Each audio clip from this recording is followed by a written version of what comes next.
Hello everyone. This is the 28th part of the story, I'm Voldemort.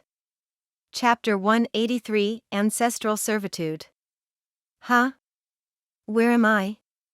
A surprised soul appears and looks around Death's throne room with caution and intrigue.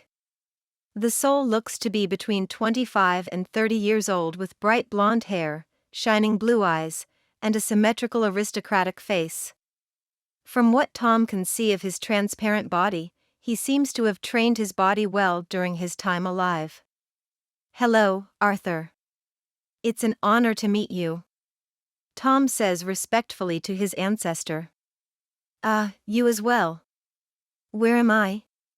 He greets Tom on reflex and asks his earlier question once again. You're in the realm of death. To be more specific, this is the throne room of her palace. Tom answers his question, as he feels bad for the enslavement that's about to take place. Looking at the other person in the room, Arthur knows just with a glance that that is the death that Tom is speaking of. While Arthur is taking in his new surroundings, Tom retook his seat on the skeletal throne. Why have you called me here? Arthur asks Lady Death as respectfully as possible, so as not to anger the embodiment of death before him. Master, would you like to answer that, or should I? Lady Death peeks over at Tom questioningly. Hearing Death call the man from earlier master, Arthur turned back around to see Tom sitting on a throne of bones. I'll answer. It's the least I can do before we do what we plan, Tom says and looks into his ancestor's eyes. I'll speak plainly. I plan to put your soul into the body of a symbiote sword called Allblack. You would return to the living world again as my sword and servant. No thanks? Arthur replied, unsure of his position. I'm afraid you don't have a say in the matter, Tom says with a shake of his head. I apologize in advance for any discomfort or pain during the process. What process? He yells in anger and fear for whatever is about to happen. You'll see soon, I'm sure. Tom answers him and looks over at Lady Death. Place him in the body of Allblack and start turning him into a loyal undead. Undead? Arthur exclaimed in shock as he decided to take his safety into his own hands. Dashing towards the nearest exit, which just so happens to be the window that Allblack tried to escape from earlier, Lady Death appeared in front of him and grasps his neck with a single hand. Don't make this harder than it has to be, Lady Death says, and they appear next to the puddle-like sludge that is Allblack's body. Who knows, you may enjoy life as an undead sword servant of my master. As she says this, Lady Death gives Arthur no time to reply and chokeslams him straight into the black sludge on the throne room floor. When Arthur Pendragon's soul is absorbed into the dark puddle, it slowly starts morphing and takes the shape of a pitch-black Arthur. Every bit of his features can be easily made out, except every part of him is now a dark black. From his skin, hair, and nails. Everything was black except for his human-like eyes and teeth, which are an unblemished pure white. Arthur is currently naked as well, but he doesn't have his dangly bits anymore. I guess symbiotes have no need for reproductive organs, Tom thought thankfully, as he would rather not have to look at his ancestors' junk anyway. How do you feel, Arthur? Weird. He answers half-heartedly as he examines his new body. What? It seems to have worked the same as before. Tom nods happily and looks to Lady Death. Start the next step whenever you're ready. As Tom ordered, Lady Death appeared in front of Arthur and placed a hand on his forehead. Her aura of death started spiking and transferring to Arthur, causing his new symbiote body to ripple and shake.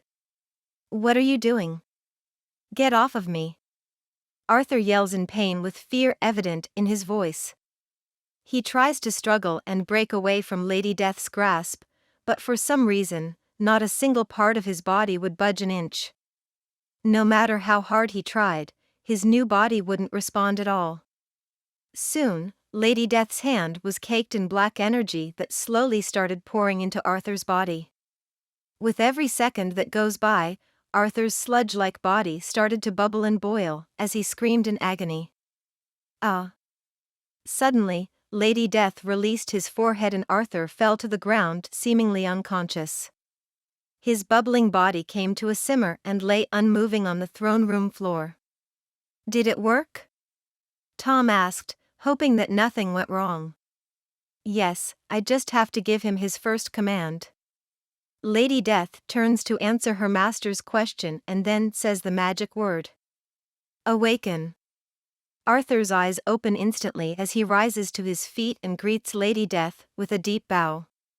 Mistress.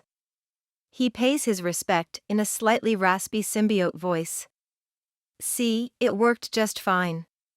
Lady Death turns to her master with a happy smile. Arthur, this is my master, Tom Riddle. You will treat him as you treat me. Protect him with your measly life and listen to his every order. Is that understood? Understood, mistress. The undead Arthur says as he turns to Tom and bows just as deeply as he did for Lady Death. Master. Chapter 184, Bonding. Master. The humanoid sludge that is now Arthur Pendragon bowed deeply in Tom's direction. What should I call you? Arthur or All Black? Tom asked as the undead symbiote stood straight, awaiting further commands.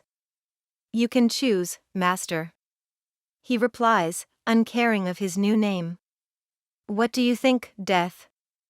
Tom turns his question to Lady Death. Personally, I think Arthur sounds better than All Black.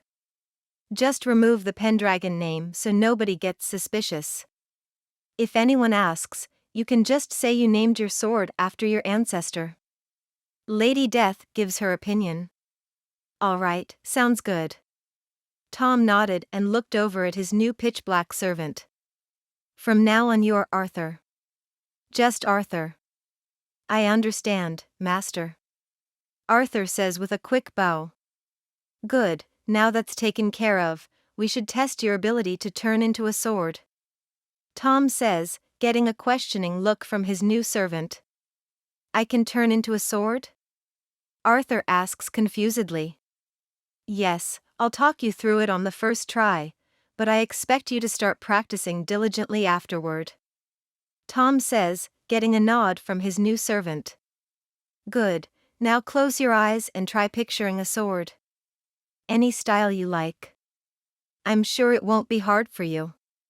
Okay, I'm picturing Excalibur. Arthur says after a quick moment of thought. All that's left to do is will yourself into that sword. Morph your new malleable body and turn it into the same shape as Excalibur. Tom instructs further. Arthur doesn't respond and stays quiet with his eyes shut tight. Tom and Lady Death sit back and wait patiently, not wanting to interfere and distract Arthur.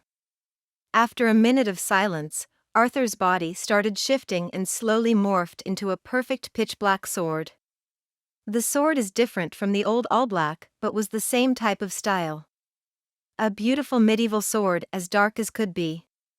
Due to Arthur's familiarity with swords, he had no problem whatsoever morphing into a perfect unblemished sword. Looking at the sword, Tom couldn't help but feel excited. Especially since he's seeing what Excalibur looks like, which should be in his Pendragon vault, hopefully.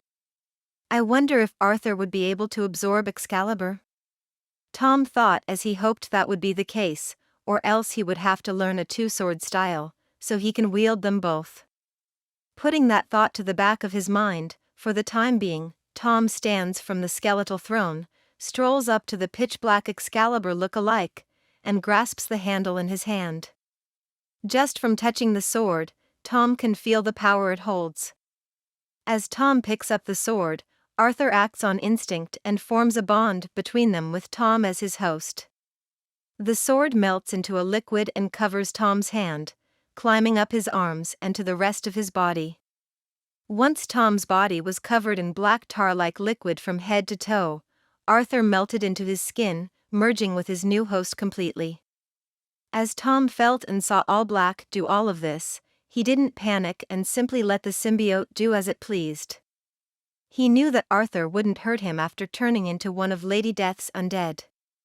"Hello, Master." Tom heard Arthur's voice in his mind. "Hello, Arthur. Have you bonded with me as a host?" Tom asked as he studied up on the Clintar race in Camartage. What also tipped him off is the sudden growth in power he felt. As soon as All Black bonded with him, Tom felt as though he could best Thor and the Allfather in combat at the same time, while single-handedly slaughtering millions of gods in open combat. "Yes, Master, I think so." Arthur replies, not completely sure, but he feels that his master's words are correct. "It looks like it went well?" Lady Death's half asks with a questioning look. "Yeah, he bonded with me. I feel a lot stronger right now," Tom says as he taps his foot on the throne room floor, creating spider web cracks along the black floor. It takes some serious power to damage any part of my palace." Lady Death nods, impressed by Tom's casual show of strength.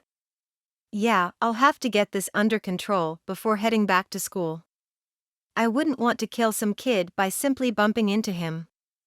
Tom comments, hoping to get his newfound power under control quickly. "I can help you with that, but first let's leave the palace." She snaps her fingers, teleporting both of them to an open field miles away from the palace grounds. "I don't need you destroying my beautiful palace."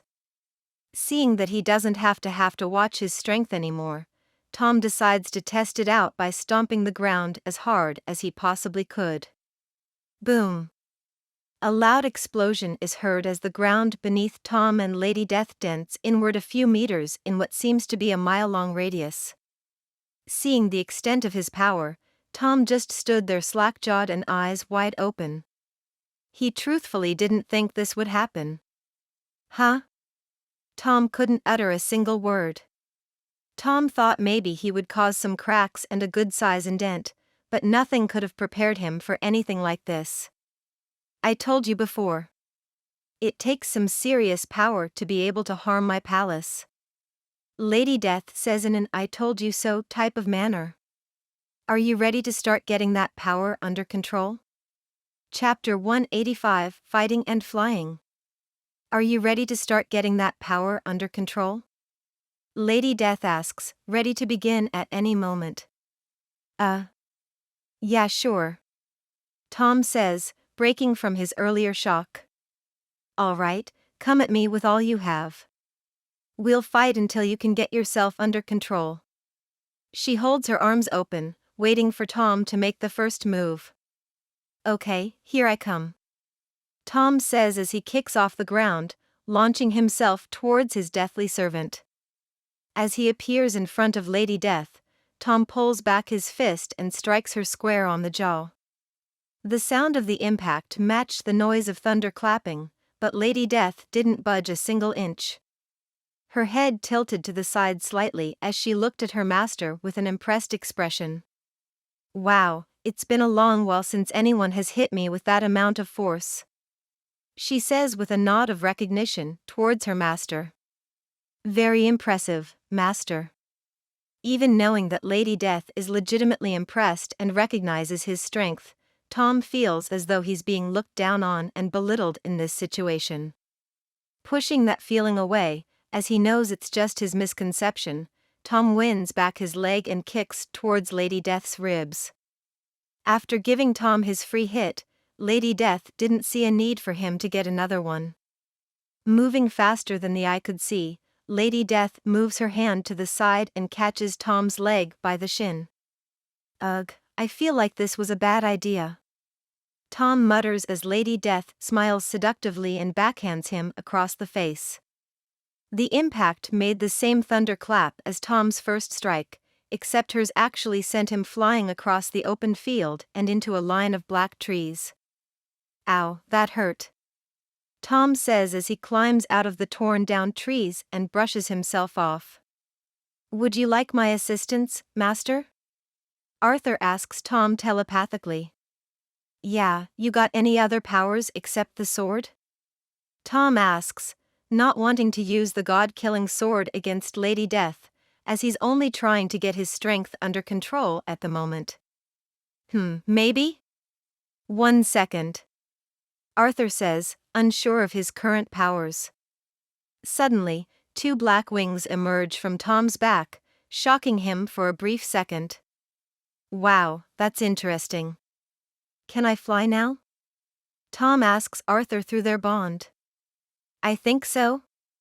I'm sorry, Master, but I'm still trying to get used to this as well. Arthur answers as best as he can. All right, let's try it out then. Tom muttered as he tried moving his wings. As his wings flapped downward, Tom shot into the air faster than a rocket into space. Tom screamed as he shot upwards at hypersonic and possibly faster than light speed. When he started slowing down hundreds of miles above ground, Lady Death appeared beside him with a questioning look on her face. You can fly as well? She asks and turns an admiring gaze towards his new wings. Nice wings, by the way. Thanks. Tom responds without thinking as he takes in his surrounding. As far as the eye could see is a black void with space for Tom to fly to his heart's content. Taking a deep breath to give himself a boost of courage, Tom flaps his new wings once again, trying to get used to them.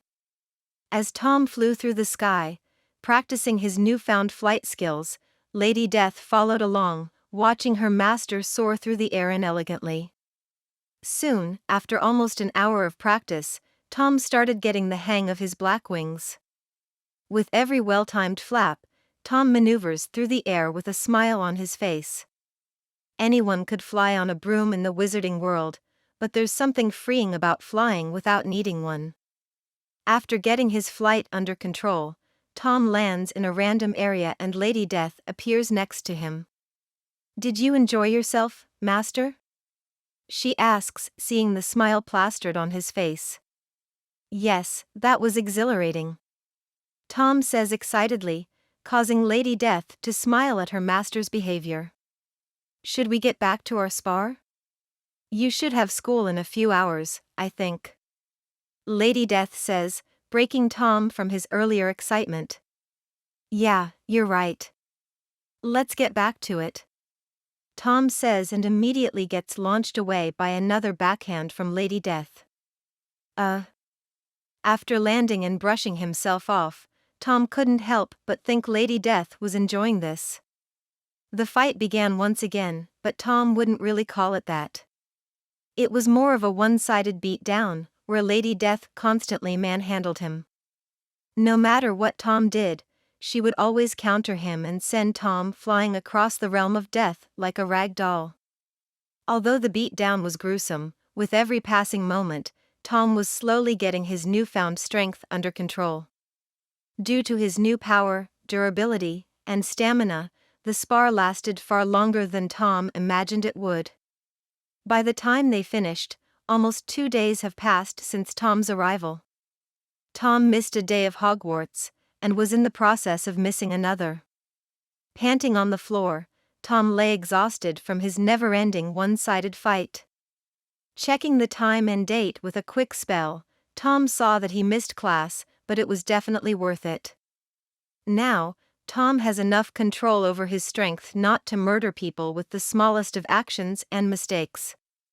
Oh well, Druilla probably covered for me. Tom thought as he lifted his head to see a perfectly pristine Lady Death. What a monster! Chapter 186, King of Camartage. Once Tom returned to Hogwarts, he was questioned for the second time this year by his professors. Apparently, missing classes and using the "I'm sick" excuse can only work so many times in a school of magic. Especially when Tom hasn't been to the nurse a single time on either occasion. After getting lectured by his professors for a bit, Tom returned to his normal school routine, except for one change. That note the Ancient One left behind said Tom was in charge while she is away. Tom has full control of Camartage and everyone who's a part of it. Seeing as he's in charge, Tom has been returning to Camartage every day after his school responsibilities are taken care of. Since Tom and his mother are both preparing for a possible invasion from Dormammu and his forces, Tom decided to prepare the people of Camartage as well. First, he called a meeting of every master of the mystic arts that is still affiliated with Camartage on the coming weekend. Soon, Camartage started filling with sorcerers arriving early to see what the meeting was about. It's not every day that a grand meeting of every member is called. Even the students in training were called to join as well. Getting through the school week, Tom returned to Camartage with Druella on Saturday. She's already been informed of the possible Dormammu situation. Although she was worried about the possible danger, Druella was elated to hear about the Ancient One accepting immortality from Tom. She knows that Tom was worried his mother would choose to decline and could now see the weight leave his shoulders with her acceptance. As soon as Tom arrived, it was almost time for the meeting. They were given ample time to arrive for people that could easily portal anywhere with a wave of a hand. Making his way to one of the largest courtyards, Tom and Druella waited patiently as masters and students alike started pouring in. Once everyone seemed to have arrived, Tom spoke up, quieting the crowd and drawing their attention. "Hello, some of you may have noticed the absence of my mother, the Ancient One, as of late. She has taken some time off to prepare for an attack against our planet," Tom says, causing the crowd to stir and murmur amongst one another. Before Tom could continue, one of the more senior masters spoke up. "Do we know which entity or organization is planning the attack?" he asked, many nodding to his question. "We think the attack will come from the Dark Dimension," Tom revealed, shaking many to their core. Only one being ruled the Dark Dimension, and he was no joke. All of the masters and many of the students wore fearful expressions. "Dormammu." The same man that asked the question muttered, but his voice was like thunder striking the stunned crowd. "Yes, Dormammu and his mindless ones as well. Although this is scary news, I must say that the Ancient One already has a plan. Truthfully, she didn't tell me to inform you, but I was left in charge while she's away and decided you should know. Not only should you know, but you should prepare. I've already started my own preparations as well," Tom says and summons his wings and Arthur in his sword form. The power radiating off Tom and his sword caused a few of the weaker students to faint, while everyone else, including the masters, started sweating with fear written clear on their faces. This is a sword that has the power to easily kill gods and other godlike entities. I believe my mother can handle Dormammu with a bit of preparation, but if anything were to go wrong, I have my trusty blade with which to chop his head off. I'm telling you this so you don't think this is an unwinnable situation. Tom informs them and retracts his wings and sword, causing everyone around to sigh in relief. Although none of you will be facing Dormammu, you may face a few mindless ones depending on how things go. Take this time to get yourselves in order and prepare for the coming battle. Camartage is being placed on a wartime alert. All members will be lodging here until this situation is resolved. Hopefully, nothing happens and we can laugh about this later, but it's best to be prepared for all situations. That concludes this meeting. If you don't already have your own room here, find one and make yourselves at home. All masters are to report for a separate meeting later tonight in the same location, Tom says and leaves with Druella close behind him. Tom wasn't sure if he made the right decision by telling them. On one hand, they will be prepared if the need arises. On the other hand, Tom just panicked a lot of people over something that may not happen in the first place. "Do you think I made the right decision, Arthur?" Tom asks as Arthur has more experience than him. When you start getting more experienced as a ruler, you'll see that there are very few right and wrong decisions. This one has its own pros and cons, but I feel you picked the better of the two. With a prepared force, ready to fight and defend at any moment, you'll be better equipped to deal with this Dormammu character's advance. Arthur gives Tom his experience's opinion. Hearing Arthur's thoughts, Tom feels better about his decision to inform them. Also, there's an alternative motive to Tom's actions. When Tom announced that all of them would be lodging in Camartage, that wasn't just to keep everyone together and prepared. Tom knows that in order for Dormammu to come to Earth, he has to get someone from Earth to open his passage. There's no better candidate to do that than a sorcerer of Camartage, which is why Tom is bringing them all together under one roof. With all of them here where he and other masters can see them, Tom knows that it would be a lot harder for Dormammu to corrupt them. Not to mention for them to work on opening a passage for him. Anyone that is tainted by the dark dimension will be noticed sooner or later, and if anyone leaves, they would be the number one suspects. Chapter 187 Meeting of Masters. Later that night, after everyone was settled into their rooms in Camartage, a meeting was being held between every master with Tom at the lead. Due to this being a more high-level meeting, Tom didn't bring Druella along with him. She wasn't even a student of Camartage yet, so her presence could cause problems with the more strict masters. Of course, Druella will become the Ancient One's personal discipline once she graduates, so this won't be a problem for long. As a disciple of the Sorceress Supreme, Druella would have no problem attending meetings like this. Tom would know as he was her most recent disciple. When every master arrived, Tom searched the crowd for a moment. Look closely at the people around you and tell me if anyone is missing. I've been living in Camartage for a while now, but I haven't met every master yet. Tom says, and everyone starts scanning the crowd, looking for any missing masters. After waiting a short while, one of the masters spoke up. Lestrade and his friends aren't here. She says, happy to not have that depraved bunch around. As she says this, the rest of the masters search around again, nodding in agreement to her words. This could mean they've been compromised. Tom says, causing the crowd to widen their eyes in realization. Looking around the courtyard once again, everyone in attendance starts looking for any other missing people. As all of you should know already, the only possible way for Dormammu to breach Earth's protection is if someone opens a passage for him.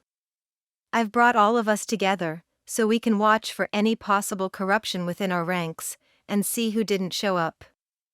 Do we have any other missing masters? Tom explains and asks once more. After yet another long moment of eyeing one another, every master shakes their head. No, the only ones missing are Lestrade and his group, but they're always late to meetings, so it could be nothing. One of the masters speaks up with a shrug. I'm afraid that we can't take that chance. Tom says with a shake of his head. We're dealing with a possible attack from the dark dimension. We can't take the chance and say, well, they're always late. Dormammu's best option to get here is to turn a member of Camartage to his side. We are the most skilled, knowledgeable, and powerful people on this planet. Tom says, causing many to nod in agreement. The man that tried to make excuses for those absent shut his mouth instantly. Although being late for a meeting is normal for these people, this is not a normal situation. Who of you knows where we can find these people? We need to investigate this and put a stop to them if the need arises. Tom asks, getting a few raised hands. All right, everyone without their hand raised may retire for the night. The rest of you will go and grab any equipment or artifacts you may need. We will be leaving within the hour for wherever these people are. Tom orders and turns to one of the more senior and trusted members he knows. You're in charge while I'm away. As Tom says this, everyone dispersed and returned to their rooms. Some to get a good night's rest while others needed to get their belongings in time to move out for the investigation. Less than an hour later, Tom and the few masters that knew where they were going met up in the courtyard again. Due to the possibility of a battle occurring, Every one of them was dressed in their robes, equipped with whatever artifacts and weapons they would need. Once again, Tom didn't bring his beautiful fiancée along. Since this could end up in a fight far beyond her level, Tom didn't want to endanger her life, which didn't make her happy at all. She wanted to fight at Tom's side and swore to herself to train hard under her mother-in-law when the time arrives. Alright, it seems like these people are a sort of group. Do they live together in the same location, or are we going to be hopping from place to place? Tom asks before setting out. They live in a compound together similar to Camartage, but much smaller. Lestrade made them move in together because he likes keeping his lackeys close. The same woman from before said with a sneer crossing her face. It sounds like you don't like him very much? Tom half asked as he heard the woman scoffed. Don't like him? I despise perverts like him. The man is a degenerate that lords over his followers like a king to his peasants. It's a miracle that he hasn't been thrown out of our order yet. I'm not surprised he would be the first to fall for whatever Dormammu offered him and his minions. She rants, getting nods from many of the surrounding masters. Although I agree with your words, let's not forget that he's always late when called back to Camartage. This could be just a big misunderstanding. One of the masters voices his opinion. Yeah, right. The woman says sarcastically. Well, we'll find out when we arrive, hopefully. Tom says, drawing everyone's attention. If everyone is ready, we should get a move on. As they set out through a portal opened by one of them, Tom was met with a Chinese-style mansion, similar to that of Camartage but far smaller in scale. Let's see if anyone is home, shall we? This marks the end of part 28 of the story, I'm Voldemort. Thank you for listening. Please like and subscribe the video to listen more. Hit the bell icon to get notified of all the new content uploaded to the channel ASAP.